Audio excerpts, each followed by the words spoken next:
And because I was able to realize those conditionings, I was able to go deeper into my own nature and see who I am. And that's what I also want education to be. I wish there was an education that would lead you to your inner self. And of course, there is, which is actually Waldorf. So it's not just putting knowledge in yourself or the child you're teaching, but also leading them to see their own true nature. And this sounds like a woo or probably cliche to you, but it's not something that you can deny. We can't deny. At some point in your life, you probably felt depressed, you probably felt anxious, and you wonder, why is this happening to me?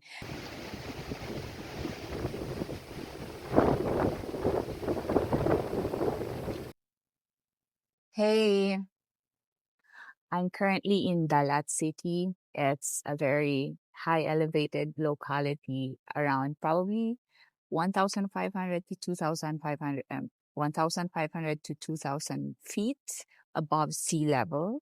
So the temperature right now is 22 degrees Celsius, and I am outside exposed to the weather. So I'm wearing a beanie that I made and also a jacket.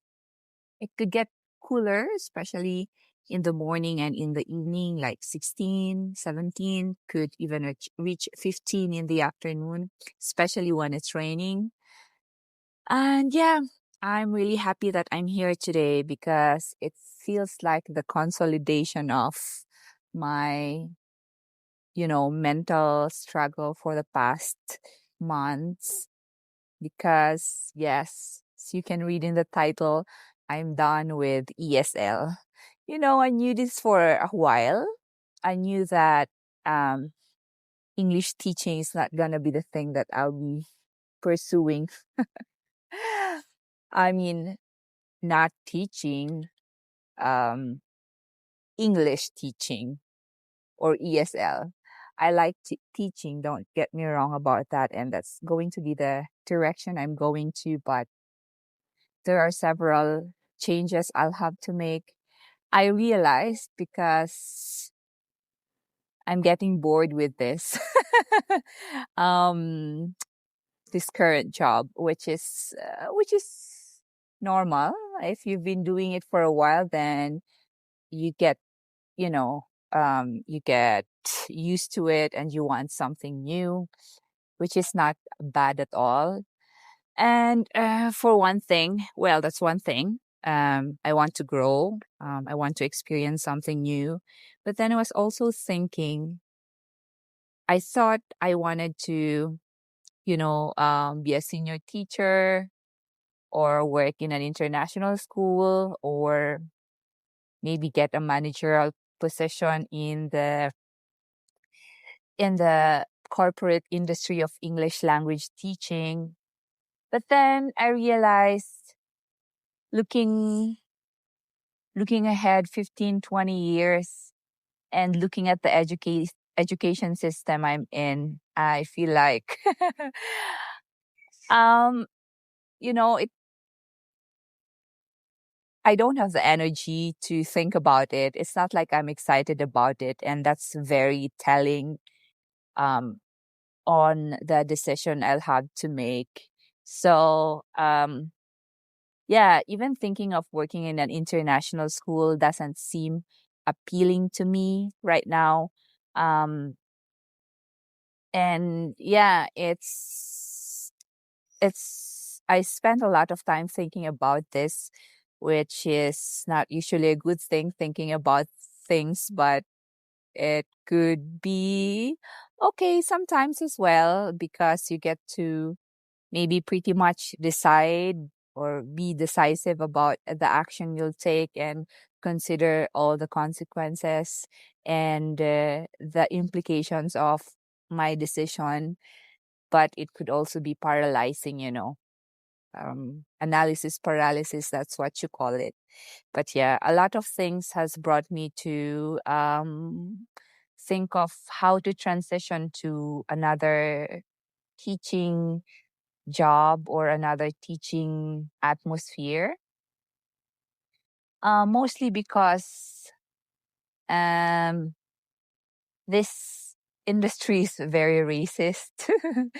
I think the reason why I've haven't been posting videos for the past month is because I've the effect of me being sidelined at work has been sinking in, and it brought me a lot of, say, feeling of rejection because yeah, I applied for a senior teacher position. I didn't get interviews. I applied for a teacher training position, and they said that they're not gonna move forward with my application. And then the third one, I applied for a public school position, and they said that they have a unique requirement. And I also applied to teach for summer, but I wasn't placed in the list, even though I was the first one to put my name on the list and took the the, the training.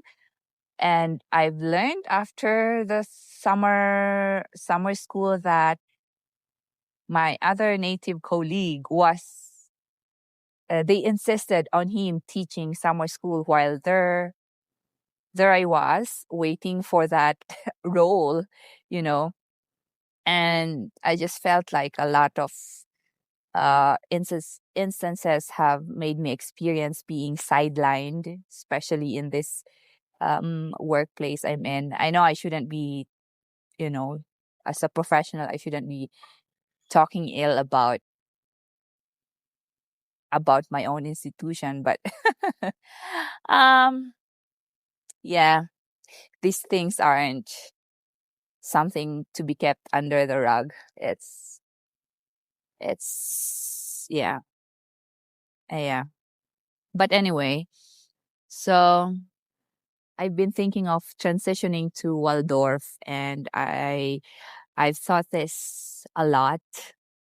I put a lot of thought about this. I've been looking into the pedagogy, reading about it, and I see that their primary approach to teaching is the arts, which is actually my strengths, and I feel like uh, bringing those skills in a Waldorf setting, those skills that I have in a Waldorf setting, would make me more effective as a teacher, or would make my would I think that I could contribute something with the hobbies that I have because they value so much. I mean, Waldorf educational institutions value handworks like knitting, crocheting. They teach their kids basic carpentry, sewing, and those are the things that I like to do. Um, and apart from that, it also comes to, the me realizing what education should be. I've only taught for 4 years and have learned a lot along the way. There are a lot of approaches that I really appreciate in teaching. There are several of them, and I'm also happy that I'm pursuing masters in inclusive education. They're very humanistic approach to educating the young. Yeah, but at the same time, it's a hit and miss to be in an institution that would value those um, philosophy or those approaches. I was talking to my friend about international schools, and it's actually the same.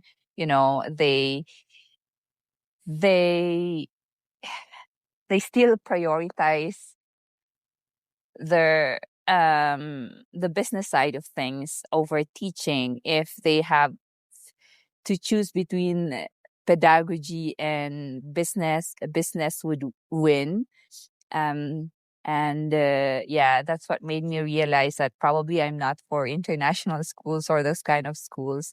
And I'm not being pessimistic here. I've met a lot of teachers, and they're all very passionate. Most of them are passionate. I made friends with a lot of them who are really into teaching and who really have the heart in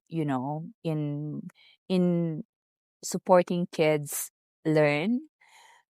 But yeah, like what I said, when the administration has to choose between education and business wins. And I've seen this play several times from the corporate ESL industry.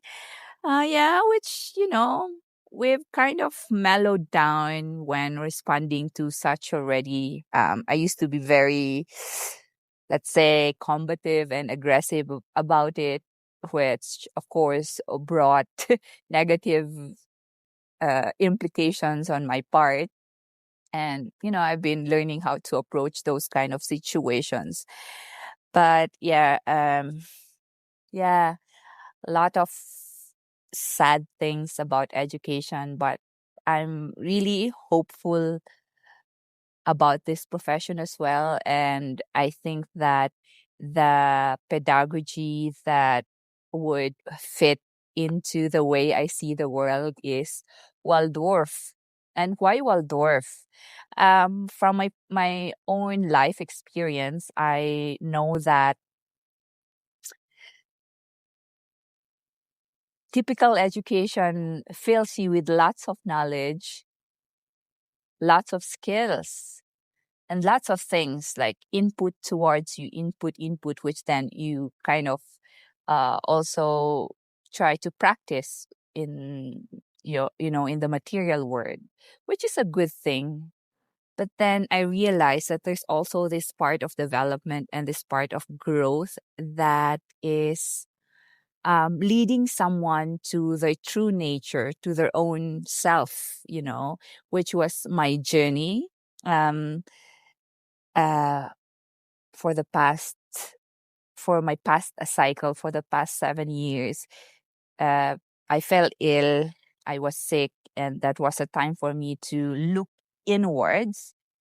And when I looked inwards, my patterns, my the way I was conditioned with my culture, my own education in my country, my environment, um, my experiences in life, those things that condition me, when I looked into those and realized that these things kind of somehow would control me in certain situations, and I'm kind of bound to this patterns or to this conditioning. um, that's a really great breakthrough for me. And because I was able to realize those conditionings, I was able to go deeper into my own nature and see who I am.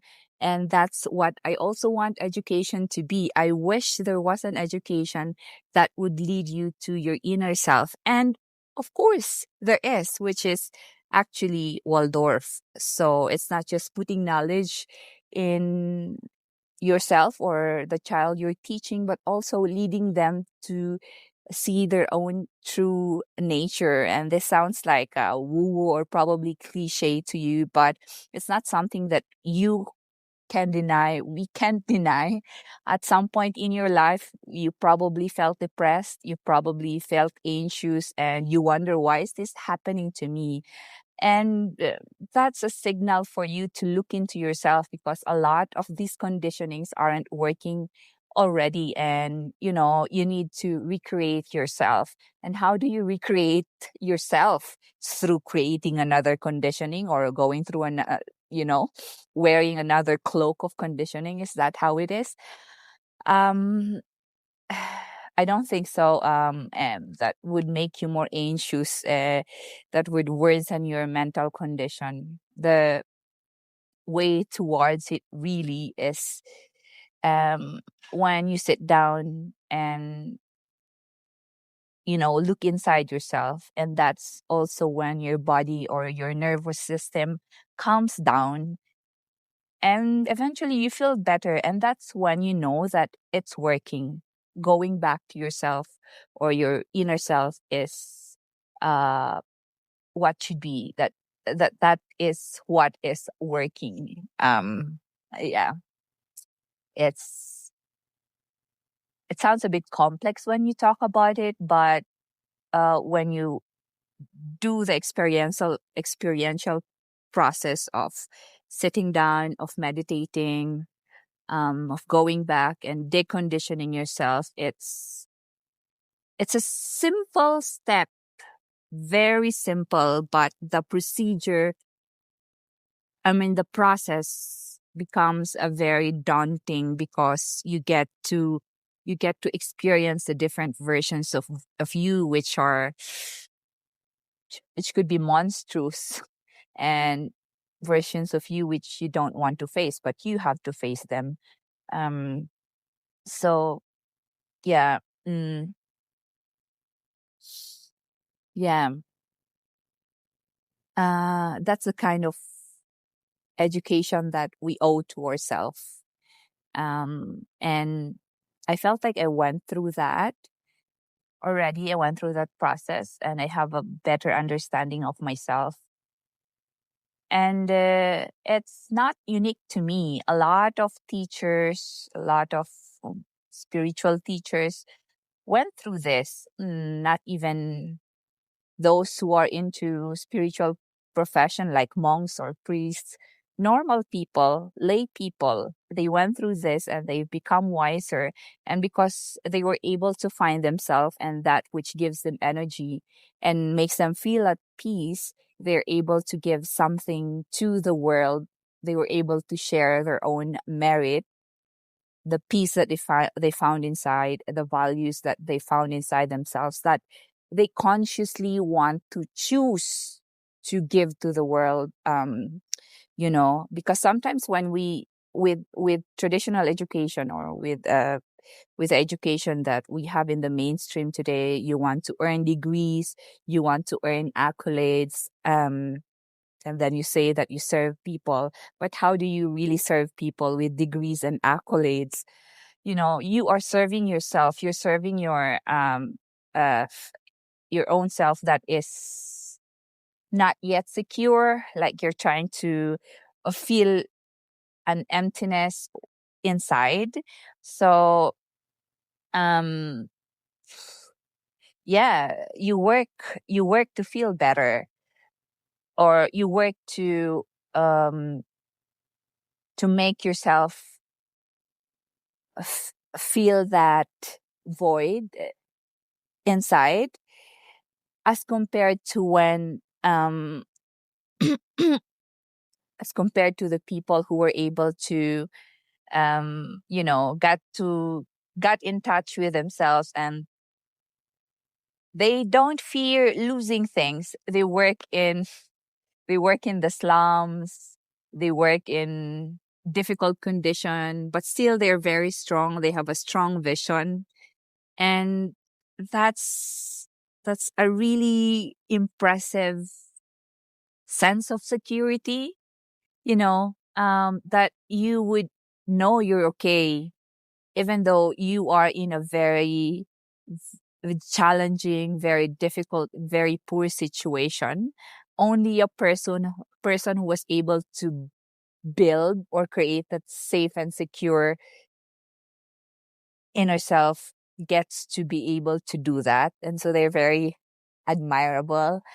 And thinking about myself, I don't feel that secure, even going home and trying to be a teacher to my own people. It's hard to think for me. I need to earn money. I need to get the certificates to be able to get that respect or regard for a teacher. I still have those attachments, and I recognize that I'm not as secure inside. But yeah, that's how we journey through life. It's a journey of creating that safety and security so that we are able to serve others out of that rather than out of insecurity. um yeah, because a lot of people really try to earn lots of awards, accolades, and degrees, because They want to feel secure. And I think part of me is like that as well. I'm not yet that secure in myself. And would you find that security from those degrees and accolades as well? I don't think so.